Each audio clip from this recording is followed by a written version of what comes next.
Hello दोस्तों, स्वागत है आप सभी का एक बार फिर से हमारे यूट्यूब चैनल में। आशा करते हैं आप लोग स्वस्थ होंगे, मस्त होंगे और अपने तैयारी में व्यस्त होंगे।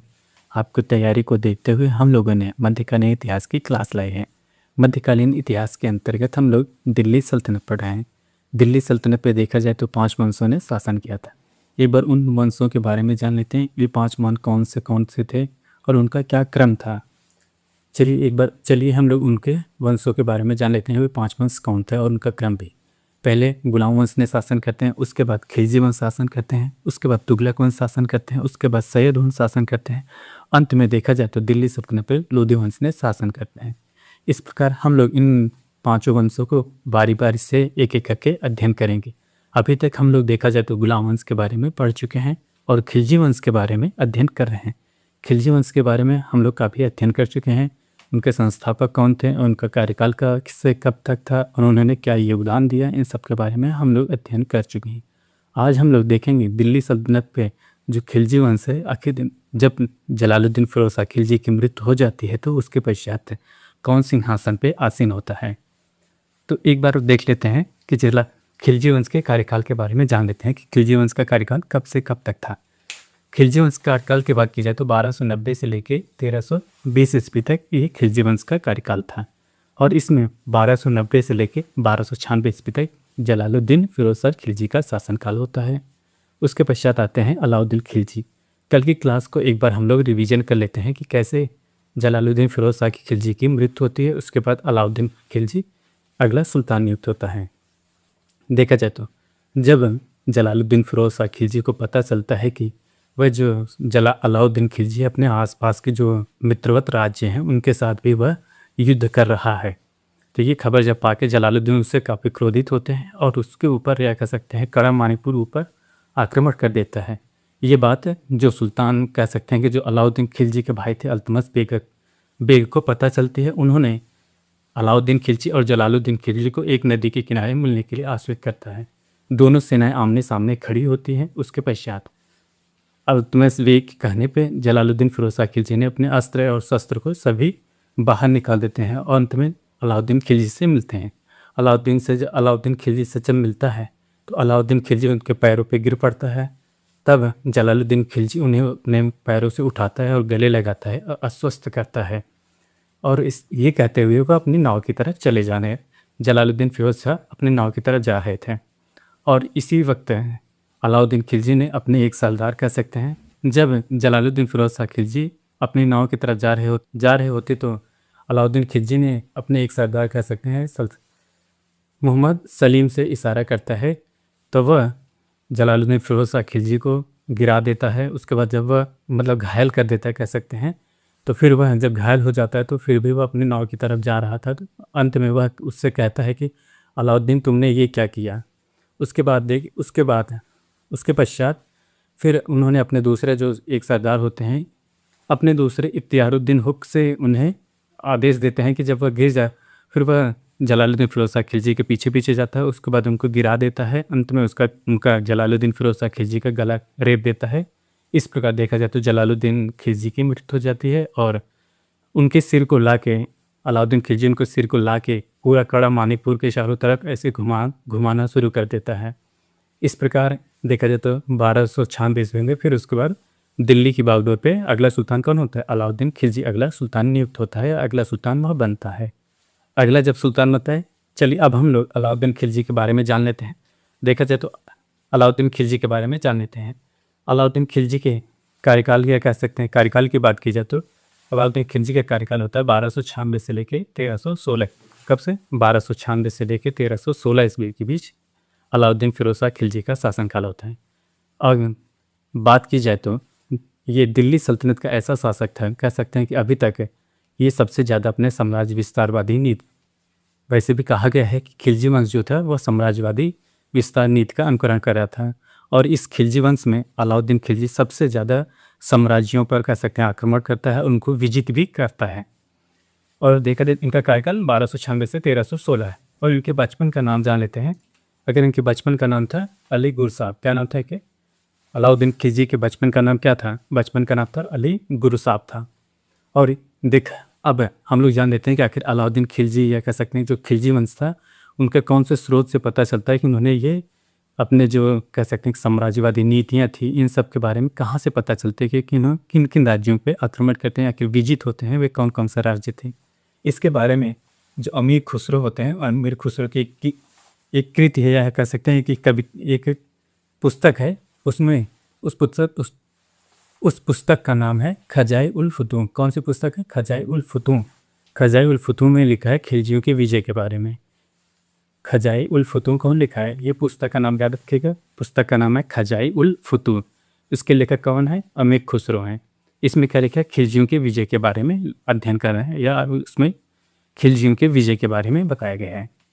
अगला देखते हैं, अगला पॉइंट का लिखा है अमीर खुसरो अलाउद्दीन खिलजी के बारे में लिखते हैं। जब उनके राजस्व आप कह सकते हैं, अमीर खुसरो जो होते हैं उन्होंने अलाउद्दीन खिलजी के बारे में क्या लिखते हैं, देखिए वो लिखते हैं कि सूर्य पूर्व से पश्चिम तक धरती को अपनी तलवार की तरह कीड़ों से अलौकिक करता है, उसी प्रकार शासक को सभी विजय करना चाहिए और उन विजयों को सुरक्षित रखना चाहिए। बेसिकली इनका कहने का वही तात्पर्य है कि जिस प्रकार सूर्य पूर्व से लेकर पश्चिम तक है, रोजाना अपने साम्राज्य को देख रेख या कह सकते हैं कि रोजाना वह उस क्षेत्र को सूर्य का किरण दे या प्रकाश देता है, उसी प्रकार जो राजा होता है अपने जितने भी विजित क्षेत्र होते हैं उनको अपने अंडर में रखे रहना ही जरूरी है, कह सकते हैं कि उनको हर समय अपने देख रेख में सुरक्षित रखना चाहिए, उनको विजय को सुरक्षित रखना चाहिए।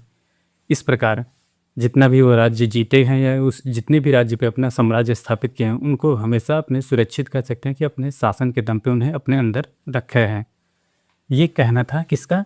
अमीर खुसरो का कहना था। किसके बारे में? अलाउद्दीन खिलजी के बारे में ये कहना था। अब एक स्रोत और मिलता है कि अलाउद्दीन खिलजी के बारे में एक स्रोत और मिलता है कि उनके बारे में क्या और कहा जाता था।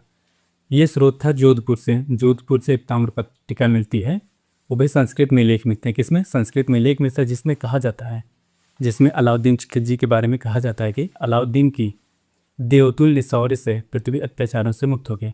आपको बताया जा रहा है कि अलाउद्दीन को इतना देवतुल्य, मतलब उस समय कहा जाता है कि कह सकते हैं कि अलाउद्दीन को देवताओं से तुलना की जा रही थी कि जब अलाउद्दीन खिलजी शासन कर रहा था, जो भी कह सकते हैं कि अत्याचार हो रहे थे वो निम्न हो गए या कह सकते हैं कम हो गए।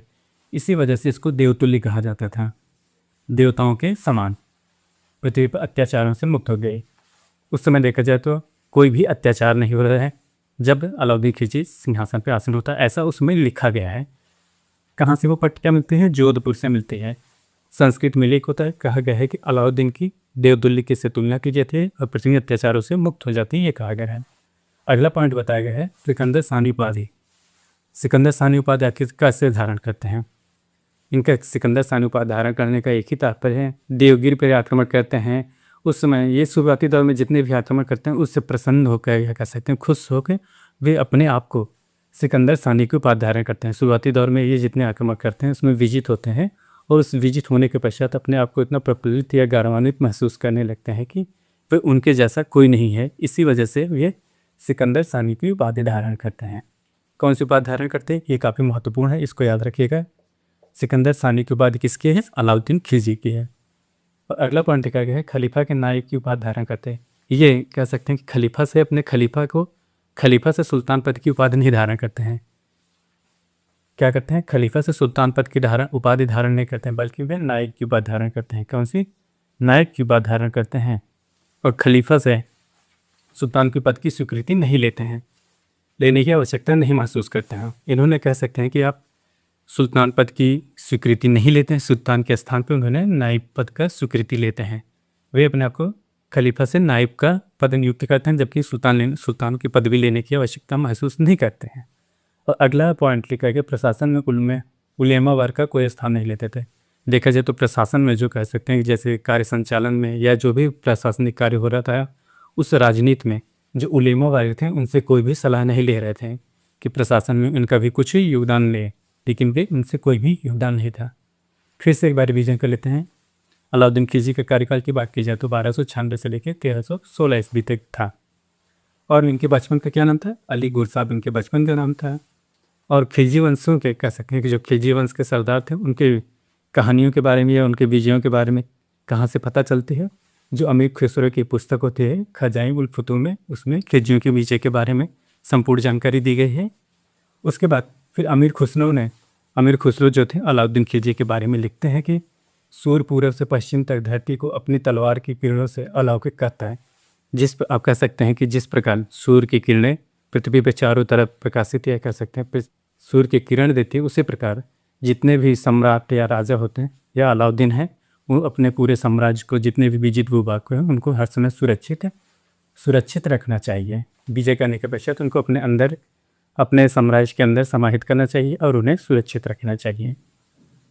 और दूसरा लिखा गया एक और उनको स्रोत मिलता है, कहाँ से? जोधपुर से एक ताम्रपट्टिका पे मिलते हैं, संस्कृत में वह लेख लिखा रहता है। उस पर लिखा रहता है कि अलाउद्दीन देवतुल्य शौर्य से पृथ्वी अत्याचारों से मुक्त हुए। अलाउद्दीन खिलजी को देवताओं से तुलना की जा रही और उनके शासन के दौरान पृथ्वी अत्याचारों से मुक्त हो गई थी। ये लिखा गया है उस लेख में।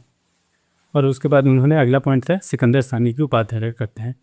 शुरुआती दौर में अलाउद्दीन खिलजी जितने भी आक्रमण कर सकते हैं, जितने भी युद्ध किए उसमें सभी में विजित होने के पश्चात वे अपने आप को प्रफुल्लित या कह सकते हैं गौरवान्वित महसूस हो रहे थे। इस वजह से उन्होंने अपने आप को सिकंदर सानी की उपाधि धारण करते हैं। और अगला पॉइंट बताया गया है, अगले पॉइंट पे उन्होंने खलीफा से, आप कह सकते हैं कि जो खलीफा थे उनसे सुल्तान की पदवी धारण नहीं करते हैं, जबकि उनके नायब की उपाधि धारण करते हैं। सुल्तान पदवी लेना वे आवश्यकता या कह सकते हैं आवश्यकता की महसूस नहीं करते हैं। सुल्तान पद धारण करना वे आवश्यकता महसूस नहीं करते हैं।